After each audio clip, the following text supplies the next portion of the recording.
Good evening, welcome to 7 PM live show. Bathukamma బతుకునిచ్చే అమ్మ, బతుకమ్మ ప్రజల పండుగ, బతుకమ్మ వనం పండుగ, బతుకమ్మ జనం పండుగ, బతుకమ్మ సైన్సు సంప్రదాయం కలగలిసిన పండుగ. ఇది అసలు సిసలు దక్కన్ పీఠభూమిలో వెలిచిన ప్రజల పండుగ, మట్టి మనుషుల పండుగ. దీనిపైన ఇవాళ 7 PM లైవ్ షోలో పాల్గొనేందుకు సంపాదకులు ప్రెస్ అకాడమీ చైర్మన్ అల్లం నారాయణ గారు ఉన్నారు. సార్ గుడ్ ఈవినింగ్ అండి. గుడ్ ఈవినింగ్ సార్, మొత్తం భారతదేశంలో ఇన్ని వందల సంవత్సరాల చరిత్ర మొత్తం చూస్తే గనక దక్కన్ పీఠభూమిలో ఉన్న కొన్ని పండుగలకు చాలా ప్రత్యేకత ఉంది. అందులోనూ బతుకమ్మ పండుగ. ఈ బతుకమ్మ పండుగను ఒక మహిళా కోణంలో చూడాలన్నా, బతుకమ్మ పండుగను ఒక సంప్రదాయంగా చూడాలన్నా, బతుకమ్మ పండుగను ఉత్పత్తి ప్రజల పండుగగా చూడాలన్నా? నిజానికి దక్కన్ పీఠభూమి అంటేనే సముద్ర మట్టానికి ఎగువన ఉన్న ప్రాంతాలు, బీళ్ళు ఇట్లాంటి భూములు ఉన్న ప్రాంతం. ఇక్కడి పండుగలకు ఒక ప్రత్యేకత ఏంటంటే ఇది ఒక సామూహిక వెల్లడిలాగా ఉండే పండుగలు ఉంటాయి ఇక్కడ దక్కన్ పీఠభూములు. అంటే ప్రత్యేకంగా హైదరాబాద్ స్టేట్ లేదా తెలంగాణ ఇప్పటి దీంట్లో ఈ పండుగను ఎట్లా చూడాలని అనుకున్నప్పుడు నిజానికి బీసీ కులాలు, బహుజన కులాలు, నిజానికి దళితులకు దీంట్లో బతుకమ్మలో పార్టిసిపేషన్ లేదనేది ఒక వివాదం కూడా ఉన్నది, నిజం కూడా అది. బీసీ కులాలంటే ఉత్పత్తి కులాలలో వ్యవసాయ ఆధారిత కుటుంబాలు.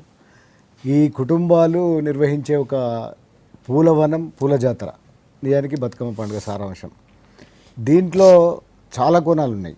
ఒకటి, వ్యవసాయం గెరివిచ్చినప్పుడు, అంటే వ్యవసాయం అంటే ఒక దిక్కు అక్టోబర్ మాసంలోనే జనరల్గా వస్తుంది. ఇది ఒక వైపేమో కొత్త పచ్చ సందు అని అంటారు దీన్ని, కొత్త పాత సందు.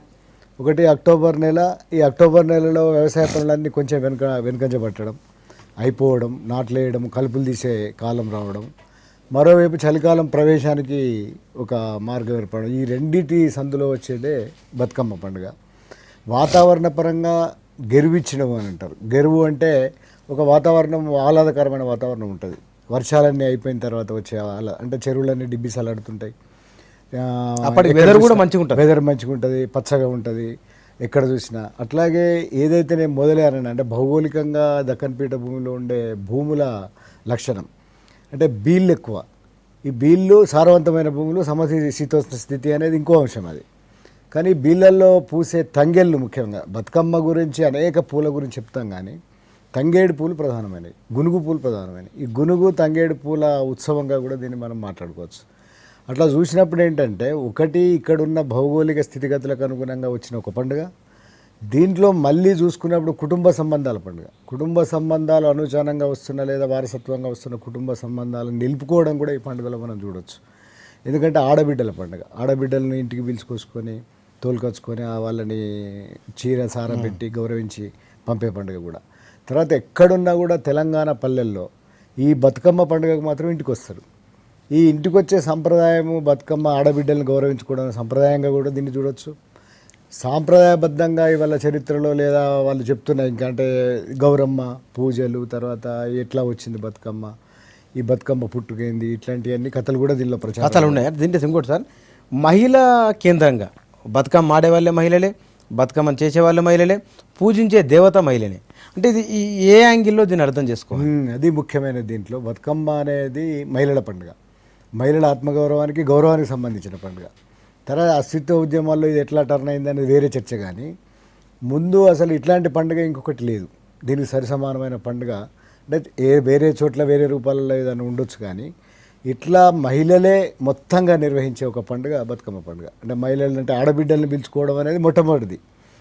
ఆడపిల్లల్నే పిలుచుకుంటారు. ఈ ఆడపిల్లల్ని పిలుచుకున్న తర్వాత వాళ్ళే మొత్తంగా దీన్ని ఇప్పుడు పూలేరుక రావడం, ఇట్లాంటివన్నీ చేళ్ళు చిలకల పట్టు తిరిగి పూలేరుక రావడం మగ పిల్లలు చేసినప్పటికి కూడా తాంబాలంలో పోసి, ఆ సిబ్బిలల్లో పోసి వీటిని పేర్చుకొని 2 బతుకమ్మలు పేర్చుకొని 3 పరాలకలు పెట్టుకొని దీన్ని ఆడుకునే వాళ్ళందరూ కూడా ఆడవాళ్ళే.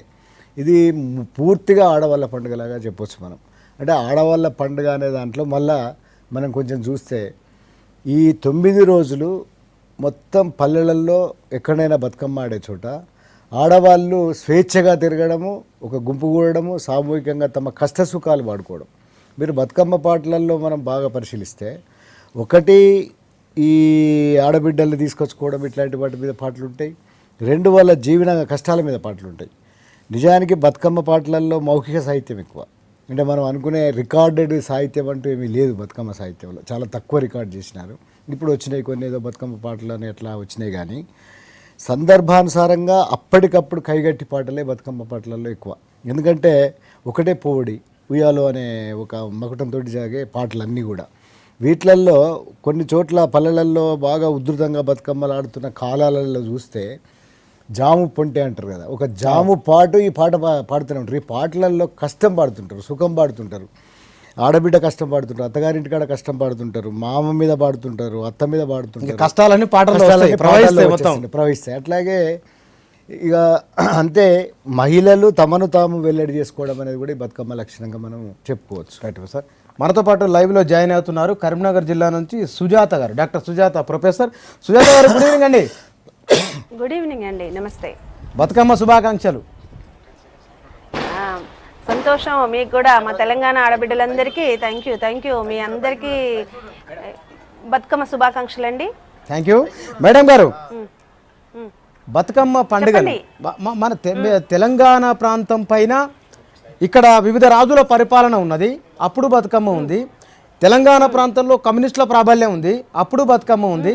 ఇవాళ తెలంగాణ రాష్ట్రంలో కూడా అప్పటికంటే కూడా కొంత ఎక్కువ ఉందని ఒక అభిప్రాయం ఉంది. ఇన్ని రకాల మార్పులు, ఇన్ని రకాల ప్రభావాలను తట్టుకొని కూడా ఇంత బలంగా ఉండడం అనుకున్న కారణం ఏమిటి? బతుకమ్మ అనేది తెలంగాణలో ఇప్పుడు కొత్తగా పుట్టింది కాదు. వేల సంవత్సరాల చరిత్ర గల బతుకమ్మ పండుగను మనం తెలంగాణ ఆడబిడ్డలుగా మేము చేసుకుంటున్నాం. అందుకు నేను గర్వపడుతున్నాను తెలంగాణ ఆడబిడ్డగా పుట్టినందుకు. బతుకమ్మ అంటే బ్రతుకు నేర్పిన అమ్మ, బతికిచ్చిన అమ్మ, బతుకు అంటే ఏమిటో తెలిపే అమ్మ, ఆటపాటల పండగలో మా కష్ట సుఖాలను తెలుపుకునే అమ్మ. ఈ అమ్మ ముగ్గురమ్మల మూలపుటమ్మగా మహాశక్తి, మహాదుర్గ, మహాసరస్వతి, మహాలక్ష్మి ముగ్గురమ్మల మూలపుటమ్మగా బతుకమ్మను మేము చెప్పుకుంటాము. హలో, చెప్పండి. అయితే ఈ అమ్మవారిని కేవలం ఒకే అమ్మవారి రూపంగా కాకుండా ముగురమ్మల మూలపుటమ్మగా కొలుచుకోవడంలో ఒక గొప్ప ఆంతర్యం ఉంది. ఏమిటంటే అందరూ పూలతో అమ్మవార్లను కొలుస్తారు, కానీ పూలనే బతుకమ్మగా చేసి కొలిసే గొప్ప ఆ సంప్రదాయం తెలంగాణదని గొప్పగా చెప్పుకోవచ్చు మనం. బతుకమ్మ పండుగలో తెలంగాణ ఆడబిడ్డలందరూ ఇందాక సార్ చెప్పినట్టుగానే తమ కష్టసుఖాలను చెప్పుకోవడంతో పాటు త్యాగం చేసిన మహిళల వీరగాథలు ఉంటాయి, రాజుల కథలు ఉంటాయి. ఇవాళ జనకునింట్లో ఉయ్యాలో సత్యజనకునింట్లో ఉయ్యాలో అనే ఒక పాటలో గొప్ప మహారాజు ఇంట పుట్టిన సీతాదేవి కూడా ఏమని చెప్తారంటే, చిన్న చిన్న బొమ్మరిన్లు ఉయ్యాలో, కట్ట నెర్చింది ఉయ్యాలో, చిన్న బొమ్మల పెళ్ళి ఉయ్యాలో, చెయ్య నెర్చింది ఉయ్యాలో, వెండియ మొంటెల్ల ఉయ్యాలో, చెరగా నెర్చింది ఉయ్యాలో, లక్కాయి కోలల్ల ఉయ్యాలో, దంచా నెర్చింది ఉయ్యాలో, పగడియ గంపల్ల ఉయ్యాలో, ఎత్తా నేర్చింది ఉయ్యాలో. ఈ పాట నేపథ్యంలో శ్రమైక జీవనం ఎంత గొప్పదో అనేది చెప్పడం మనకు కనపడుతుంది. సీతాదేవి గొప్ప మహారాజు కూతురైనప్పటికీ ఆవిడ చిన్న మొంటలతో చెరిగింది, లక్కాయి కోలతో దంచింది, పగడియ గంపల్లో ఎత్తింది. మరి ఈ శ్రమైక జీవన సౌందర్యం ప్రతి పాటలో కనపడుతుంది, త్యాగం కనపడుతుంది. ఒక ఆడబిడ్డ ఆ ఇంట్లో ఎంత గౌరవింపబడుతుందో ఆ గౌరవానికి చిహ్నంగా ఒక రాజు ఏం చేస్తాడు, కట్ట నిలపాలి, కట్ట తెగిపోతుంది. కట్ట తెగిపోయినప్పుడు ఆ కట్ట మైసమ్మను అడుగుతాడనమాట. ఏమని, అమ్మ కట్ట నిలుపు, నీకు ఒక 1000 ఆవులనిస్తా, 1000 గొర్రెలనిస్తా అంటే, కాదు నాకు శ్రేష్టమైన మనిషి కావాలని అడిగినప్పుడు ఏం చేయాలో తెలియక తన ప్రజల్ని ఎవరిని అడగక తన చిన్న కోడల్ని తీసుకెళ్ళి బలి ఇవ్వడానికి సిద్ధమవుతాడు. మరి ఆవిడ ఆ కట్ట నిలపడానికి, రాజు కూతురైనా రాజు కోడలైనా కట్ట నిలపడానికి తన ప్రాణత్యాగానికి వెళ్ళి కట్ట నిలిచి నేను ఇక్కడ వెలిస్తే చాలు అని ఆ కట్ట మీద తన దేవాలయం నిర్మించబడుతుంది. ఆ కట్ట మీద నిలిచిన ఆ అక్కెమ్మను ఇవాళ పాటలుగా పాడుకొని గొప్పగా మనం సుజాత గారు, తెలంగాణ ప్రాంతంలో జరుగుతున్న ఈ బతుకమ్మ పండుగకు ఒక ప్రత్యేకత, మీరు ఇందాక అన్నారు పూలనే దేవతగా కొలిచే అమ్మ ఈ దేవతను అన్నారు. అవును, దీనికున్న ఇంకేమన్నా ప్రత్యేకతలు ఏమైనా ఉన్నాయా? ఎందుకు లేవండి. తెలంగాణలో కేవలం భారతదేశంలో గొప్పగా చెప్పుకునే అందమైన స్త్రీల పూల పండుగ బతుకమ్మ. ఇంకా ప్రత్యేకత ఏమిటంటే అక్టోబర్ మాసం కల్లా దాదాపుగా అన్ని చోట్ల వర్షాలు పడి చెరువులు కుంటలు అన్నీ నిండి ఉంటాయి. ఆ నిండి ఉన్న చెరువుల్లో కుంటల్లో అక్కడ చుట్టుపక్కల ఉన్న చెత్తా చెదారం అంతా కూడా వచ్చి చేరి ఉంటుంది. మరి బతుకమ్మ పండుగలో ఒక శాస్త్రీయమైన ప్రాశస్త్యం ఏముందంటే ఒక సైన్స్ కూడా దాగి ఉంది. ఇది అందరూ తెలుసుకోవాలి ఇవాళ.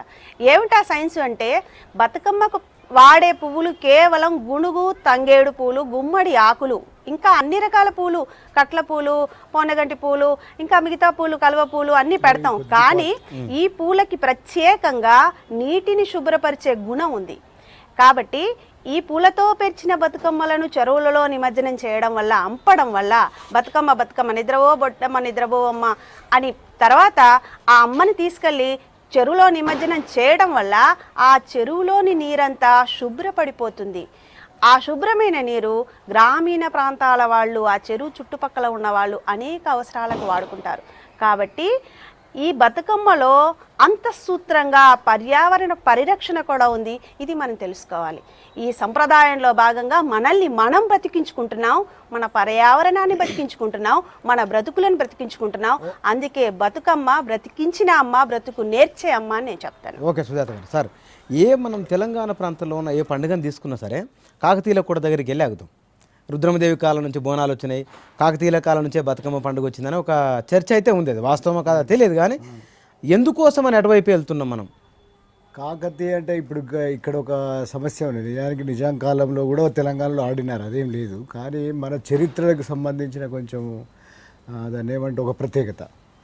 6 శతాబ్దాల పాటు మన రూలర్స్ అందరూ ముస్లిం రూలర్స్, అది ఒప్పుకోవాల్సిన సత్యం. ఈ ముస్లిం రూలర్స్ ఉండడం వల్ల మనం కాకతీయ వైభవాన్ని గురించి ఎక్కువ మాట్లాడు. ఇప్పుడు కాకతీయ వైభవం గురించి మాట్లాడుకునేటప్పుడు కూడా 2 వైవిధ్యం ఉంటుంది. ఒక వైవిధ్యమైన విషయం ఏంటంటే తెలంగాణ ఉద్యమం వచ్చినప్పుడు అస్తిత్వం గురించి మాట్లాడుకుంటున్నప్పుడు ఒక దిక్కు కాకతీయ రుద్రమదేవిని మనము ఓన్ చేసుకుంటాం, కాకతీయ రుద్రమ అని పాటలో ఉంటుంది. రెండో వైపు ఆశ్చర్యకరంగా కాకతీయ రుద్రమదేవికి పన్ను కట్టకుండా నిరాకరించి యుద్ధం చేసిన సమ్మక్క సారక్క కూడా మనకు వీరులే. కాంట్రడిక్షన్, వాస్తవం కాంట్రడిక్షన్. కానీ ఈ కాంట్రడిక్షన్ అనిపించుకో, ఎందుకంటే అస్తిత్వం నిలుపుకునేటప్పుడు ఈ రెండింటినీ మనం ఓన్ చేసుకుంటాం. ఒకటి కాకతీయులది ఎందుకు ఒక గట్టులాగా, లేకపోతే అక్కడికి పోయి మొదలైతే మన బోనాలు కావచ్చు, ఇవి కావచ్చు అక్కడి నుంచి అనేది మాట్లాడుకుంటామంటే నిజానికి ఇది ఒక లోతైన ప్రశ్న, డిస్కషన్ కావాల్సిన ప్రశ్న. ఇక్కడ ఏమి సంక్లిష్టత ఉంటుందంటే మనం ఒక దాన్ని డెనీ చేయడంలో భాగంగా ఉంటుంది. ఇది అది మనకు తెలియదు. ఉదాహరణకి మనల్ని హఠాత్తుగా 6 శతాబ్దాల పాటు మిమ్మల్ని రూలర్స్ ఇట్లాంటి వాళ్ళు పరిపాలించినప్పుడు మీకు ఒక ప్రత్యేకమైన అస్తిత్వం ఉన్నదని అడుగుతారు. ఎవరన్నా అడిగితే మన వెంటనే సమానం చెప్పడం మనకు ఎందుకు సాధ్యం కాదంటే నిజమే అది. కానీ రూలర్స్ వాళ్ళు ఉన్నప్పటికీ మెజారిటీ ప్రజలు ఇక్కడ మిగతా హిందువులు అని చెప్పొచ్చు కదా, హిందువులు ఉన్నారు. కాబట్టి తెలంగాణలో ఏవైతే ఉన్నాయో అవి ఆ శతాబ్దాల పాటు పైకి రావడం అని అంటే ఒక ఐడెంటిటీ తోటి మాట్లాడాలి. ఈ ఐడెంటిటీ ఏమిటి? మాది ఫలానా, కాకతీయ రాజుల పాలన ఉంది, మాకు ఇట్లుంది ఇట్లుంది అని చెప్పుకుంటూ వస్తాం. దీంట్లో భాగంగానే బతుకమ్మనైనా కానీ అతి పురాతనమైన పండుగ బతుకమ్మ కాకతీయుల నుంచే వచ్చిందని కానీ నిజాం కాలంలో ఆడలేదని కానీ ఆడినారు. కానీ ఇట్లాంటి సూత్రీకరణలు అయితే దీనికి పనికిరావు. ఎందుకంటే దీని విశిష్టత సరే, ఇప్పుడు మేడం చెప్పినట్టుగా సరే దీనికి ఒక పౌరాణికమైన అది ఇవన్నీ ఉండవచ్చు, అది వేరే విషయం, ఆ కథనాలన్నీ ఉన్నాయి. కానీ ఇక్కడున్న భౌగోళిక వాతావరణము, ఇక్కడున్న ఒక ప్రత్యేకమైన కల్చర్, సంస్కృతి, ఈ సంస్కృతిలో ఉన్న చెన్నారెడ్డిని ప్రశ్న అడిగినారు ఒకరు, ఏంది మీ ప్రత్యేకమైన ఐడెంటిటీ, మీ అస్తిత్వం అని అంటున్నారు, మీకు అస్తిత్వం ఎక్కడిది అని అడిగినారు వాళ్ళు. ఆయన ఏమన్నాడంటే ఒక సమ్మిళిత సంస్కృతి అన్నాడు ఆయన. మెట్రోపాలిటన్ కల్చర్ మీన్స్ అది హైదరాబాద్కి సంబంధించింది. గ్రామాలలో ఎట్లుంటాం అని అన్నప్పుడు ఉత్సవాల ఆధారంగా కానీ సంస్కృతి ఆధారంగా కానీ బతుకును ఇష్టపడే ఒక జాతి తెలంగాణ జాతి అనేది మన అస్తిత్వం అని అంటాం. బతుకుని ఇష్టపడడం అంటే అర్థం ఏమిటి? మిగతా వాళ్ళు బతుకుని ఇష్టపడతారు. కానీ వ్యవహార విజయాల కన్నా, అంటే ఏదైనా లాభము నష్టము ఇదైతే ఏమవుతుంది అదైతే ఏమొస్తుంది అనే కన్నా మనం జీవించడాన్ని అంటే బతుకుని ఇష్టంగా బతుకుతాము అనేది. అందుకే మనల్ని నవాబ్గిరి అంటారు, ఆరాం జిందగీ అంటారు. ఇవన్నీ కూడా సంస్కృతి మూలాల నుంచి వచ్చినవి. తెలంగాణకి ప్రత్యేకమైన ఈ ఆటలు కానీ అన్ని ఆటలు సామూహిక వెళ్ళడే. మీరు తెలంగాణ శుద్ధమైన జీవితం, జాజిర్ తీసుకోండి. ఇప్పుడు కామన్ పూర్ణిమ అప్పుడు కూడా అదే కదా, జాజిర్ సామూహిక వెళ్ళాడు. అంటే ఊరంతా కొట్టుకుంటా పాటలు పాడడం, అక్కడ పూలే ఉన్నాయి, అక్కడ పూలే, అక్కడే కోలలు ఉన్నాయి. ఇవన్నీ కూడా అంటే ప్రకృతి, మనము, జీవన విధానము, ఈ 3 అనుకున్నప్పుడు ఈ పండుగకి ఒక ఆరిజిన్ ఉంది, పుట్టుక ఉంది. అది ఇంకా కొనసాగడానికి కారణం కూడా అదే. ఎందుకంటే స్టిల్ వీఆర్ ఇప్పటికి కూడా తెలంగాణలో వ్యవహార విజయాల కన్నా మనం శుద్ధంగా బతకడం గురించి ఎక్కువ ఆలోచిస్తాం అనేది. అంటే వాళ్ళీ సక్సెస్ అంటాం కదా, వాళ్ళీ సక్సెస్ అంటే బంగ్లాలు కట్టుకో, బిల్డింగ్లు కట్టుకో, వీటికంటే మెజారిటీ అంటే మన దగ్గర తెలంగాణలో అందరూ శుద్ధంగా ఏమి సన్యాసులాగా ఏం బతకరు, కానీ మన దగ్గర కూడా ఉంటారు. మెజారిటీ ఆఫ్ పీపుల్ ఇప్పటికి కూడా బతుకుని ఇష్టపడడం, బతుకునంటే ఏంది ఇవన్నీ సంపాదించుకొని వీటికంటే మనం మంచి శుద్ధంగా బతకడం గురించి అంటే ప్రకృతితో ప్రకృతితో ఉండడం కనుకనే ఈ సామూహిక వెల్లడి గల పండుగలే మనకు ఎక్కువగా కనబడతాయి. ఏదైనా కూడా ఒక సామూహిక వెల్లడి, ఇది మన కల్చర్లో భాగంగా వచ్చింది, ఇక్కడ ఉన్న కల్చర్లో దాని భాగంగా వచ్చిందని, అదే మన ఐడెంటిటీ అని మనం చెప్పుకోవచ్చు. ప్రత్యేక తెలంగాణ రాష్ట్రం వచ్చిన సందర్భంగా అసెంబ్లీ సచివాలయంలో ఉద్యోగులు బతుకమ్మ ఆడారు. సర్దుతాం విజువల్స్.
తెలంగాణ రాష్ట్రం ఏర్పడిన తర్వాత వస్తున్న తొలి పండుగ ఇది బతుకమ్మ పండుగ. సచివాలయంలో ఉద్యోగులు తెలంగాణ ఉద్యమంలో మహోధృతంగా పాల్గొన్న ఉద్యోగులు, ప్రధానంగా మహిళా ఉద్యోగులు ఉత్సాహంగా బతుకమ్మ పండుగ జరుపుకుంటున్నారు. ఒకవైపున అసెంబ్లీ, మరోవైపున సచివాలయం, ఈ రెండిట్లలో ఉత్సవాలకు సంబంధించిన విజువల్స్ మనం చూస్తున్నాం. తెలంగాణ అస్తిత్వానికి, తెలంగాణ ఉనికికి, తెలంగాణ ఆత్మగౌరవానికి, తెలంగాణ జీవితానికి, తెలంగాణ వ్యక్తిత్వానికి ప్రతీక బతుకమ్మ పండుగ. ఇది పూల పండుగ, ఇది పూల వంటి పండుగ, స్వచ్ఛమైన పండుగ, ఇది ప్రజల పండుగ. సార్, ఇక ఇందాక మనం ఉద్యోగులు ఒకప్పుడు మొన్న నెల 2 నెలల కింది వరకు ఉద్యమం చేసిన వాళ్ళు, బతుకమ్మ పండుగ అంటే ఒక ఉద్యమానికి సంకేతమైంది, బతుకమ్మ పాట అంటే ఉద్యమానికి సంకేతమైంది. ఒక పండుగను ఉద్యమ సంకేతంగా దీన్ని ఎట్లా మనం అర్థం చేసుకోవాలి? నిజానికి బతుకమ్మ మొత్తం ఉద్యమం చూసినప్పుడు బతుకమ్మ ఒకటే ప్రతీక అయింది, బతుకమ్మ బోనం. ఈ బతుకమ్మ బోనాలు కావడానికి కారణాల కంటే ముందు తెలంగాణ ఉద్యమమే తన అస్తిత్వము, ఆత్మగౌరవం కాపాడుకోవడానికి ఆ ఉద్యమం రావడమే ఒక సాంస్కృతిక పునరుజ్జీవనంగా వచ్చింది. అంటే ఎప్పుడైనా కూడా అస్తిత్వ వేదన అనేది ఎక్కడ ఉంటుందంటే అస్తిత్వం మర్చిపోయినప్పుడు, లేదా మైమరపింపజేసినప్పుడు, లేదా దాన్ని ఆధిపత్య సంస్కృతి అనేది దెబ్బతీస్తున్నప్పుడు, లేదా అంతరింపజేస్తున్నప్పుడు. ఇప్పుడు ప్రతి వలసలలో ఎట్లా ఉంటుందంటే, అంటే ఆధునికానంతర వలసలన్నీ కూడా, అంటే బ్రిటన్ వలసలు నేరుగా ఉన్న వలసలన్నీ పక్కకు పెడితే, ఈ వలసలన్నీ మొదలు మైండ్ గేమ్ ఉంటుంది. మీ భాష మీద, యాస మీద, సంస్కృతి మీద దాడి చేస్తుంది. సంస్కృతి మీద దాడి ఎట్లా జరుగుతుంది? నిజానికి ప్రపంచీకరణ నేపథ్యంలో మోనోలిథిక్ కల్చర్స్ ఇవన్నీ రావడం నేపథ్యంలో బతుకమ్మ అనేది సహజంగానే పల్లెలు దూరం కావడం, పల్లెలే పరీకరణ పొందడం, ఇట్లాంటి వాటిల్లో బతుకమ్మ వెనుకంజ వేయడం అని కనబడ్డది మనకు. కానీ ఎప్పుడైతే మీకు బతుకమ్మ స్థానంలో దాన్ని ఏమంటారు, బొమ్మల కొలువులు, దాండియాలు వాళ్ళ నుంచి వచ్చే, ఆ తర్వాత సంక్రాంతి అతిపెద్ద పండుగ కావడం, మనకు తెలియకుండానే సంక్రాంతి కూడా మనకు అతిపెద్ద పండుగ కావడం, ఇవాళ స్టేట్ గవర్నమెంట్ తీసుకునే నిర్ణయం కీలకమైన నిర్ణయం. సంక్రాంతికి 2 రోజులు, దీనికి 15 రోజులు, కీలకమైన నిర్ణయం. ఇవన్నిటి వల్ల ఏమైందనంటే, మొట్టమొదటి మన సంస్కృతిని మనం పునరుద్ధరించుకోవాలి. ఏదైతే మనం ఒక గొప్ప వైభవ సంస్కృతి అని చెప్పుకుంటున్నామో, అస్తిత్వ మూలం ఏంటిది? వైభవమైన సంస్కృతి. మాకు ఒక చరిత్ర ఉన్నది, మాకు ఒక విశిష్టమైన సంస్కృతి ఉన్నది. మా సంస్కృతి వేరు, మా జీవన విధానం వేరు. సంస్కృతిలో ఆట, పాట, మాట, పండుగ, తర్వాత తినే విధానం ఇవన్నీ వస్తాయి. కాబట్టి అందువల్ల మొట్టమొదటి ఒక సాంస్కృతిక ఉద్యమంగా వచ్చింది కాబట్టి తెలంగాణ ఉద్యమం. తర్వాత అది ఒక రాజకీయ ఉద్యమం అయింది. ఈ సాంస్కృతిక వెల్లడి ప్రొఫెసర్లు మొదలుపెట్టినప్పుడు ఏం మాట్లాడినారు? మా సంస్కృతిని హీనపరుస్తున్నారు, మా యాసను భాషను చేస్తున్నారని. దాంట్లో భాగంగానే బతుకమ్మ ఒక ఉద్యమ పతాక అయింది. బతుకమ్మ ఉద్యమ పతాక అవడానికి కారణం ఏంటంటే ఆ పండగ స్వభావంలో ఉంది. అది అదొక సామూహిక పండుగ అని ఇప్పుడు అనుకున్నాం. ఏమున్నది, ఆడవాళ్ళందరూ వచ్చి 3 పానాల కాడ నిలబడి పాడడం అనేది ఇంకో అకేషన్ రాదు. ఈ పండుగ అకేషన్కి మాత్రమే వస్తుంది. ఆడవాళ్ళందరూ వచ్చి అట్లా ఉంటే ఊరు వచ్చి గడంచెలు మంచాలు వేసుకొని చుట్టూ కూర్చోవడం అనేది ఒక దృశ్యం. సరే, ఇప్పుడు నగరాలు ఆడుతున్నాయి, నగరాలు ఉద్యమం వచ్చినాక ఆడుతున్నాయి, అది వేరే విషయం. కానీ దృశ్యం అయితే అదే. మొత్తం ఊరంతా కూడా బతుకమ్మ పండుగ 9 రోజులు ఉంటుంది. సద్దుల నాడైతే ఒక అర్ధరాత్రి దాటినా కూడా బతుకమ్మలు తీయరు. ఎందుకు అని అంటే ఈ పాటలు పాడుకుంటా ఉంటుంది. అంటే గ్రామం మొత్తం ఇన్వాల్వ్ అయ్యే ఒక పండుగ లక్షణం కనుక ఉద్యమంలో ఇట్లాంటివి ఉపయోగపడతాయి. మీరు ఉద్యమంలో ఏం చేయాలి, సమూహాన్ని జమ చేయాలిగా. సమూహాన్ని జమ చేయడానికి తెలంగాణకి అత్యంత అద్భుతమైన ఆయుధాలుగా ఉపయోగపడ్డాయి బతుకమ్మ, బోనం. ఇక్కడ బోనం ఎత్తుకొని 10 మంది ఇట్లా వెళ్తారు కదా, అది ఈజీ, సులభం కూడా. అందువల్ల ఇది ఒక్కటే కాదు సందర్భము, బతుకమ్మకున్న లక్షణం వల్ల, తర్వాత దాంట్లో ఉన్న సులభం, బాగా ఈజీగా సులభంగా పాడుకునే తత్వం వల్ల ప్రతి ఉద్యమ సందర్భంలో బతుకమ్మ. 1948 నక్సల్బరీ, అవి 2 పక్కకు పెట్టండి. ఇక్కడ బండి పడిపోయింది, ఇది మన రైలు బండి, మన వరంగల్ అక్కడ రైలు బండి మీద గోపి రాసుకున్నారు వాళ్ళక్క బతుకమ్మ పాట పాడేదని. అట్లా మీకు ఏ సందర్భం వచ్చినా, ఇప్పుడు ఆ సంవత్సరం కొత్త సందర్భం ఏదైనా వస్తే, విశేషం ఏమైనా వస్తే, ఆ విశేషం మీద కూడా పాటలు కట్టడం అనేది. ఎందుకంటే ఉయ్యాలో ఒక ట్యూను, సులభమైన ట్యూను, అందరు పాడుకోగలిగిన గ్రాహ్యమైన ట్యూన్ కాబట్టి. ఓకే సరే. అంటే ఎన్నిసార్లు బోర్ కూడా అనిపించవు. మేడం సుజాత గారు, బతుకమ్మ పండుగలో ఉన్న పాటల్లో ఈ ఉయ్యాల పాటలు చాలా ఎక్కువగా ఉంటున్నాయి. అంటే ఎందుకోసమని ఏ కొంత మాటలు అటు ఇటు మార్చినా, పదాల మార్పు ఉన్నా సరే కానీ ఉయ్యాలని తప్పకుండా ఉంటుంది అందులో. చందమామ, ఈ ఉయ్యాల చందమామ 2 అంశాలు ఉంటాయంటే ఎందుకోసమని వీటిని ప్రత్యేకంగా ఉంచుతారు వాటిలలో? ఉయ్యాల అనేది ఒక లయ కోసం. ఉయ్యాల అనేది ఒక తల్లి పిల్లవాడికి ఉయ్యాలలో వేసి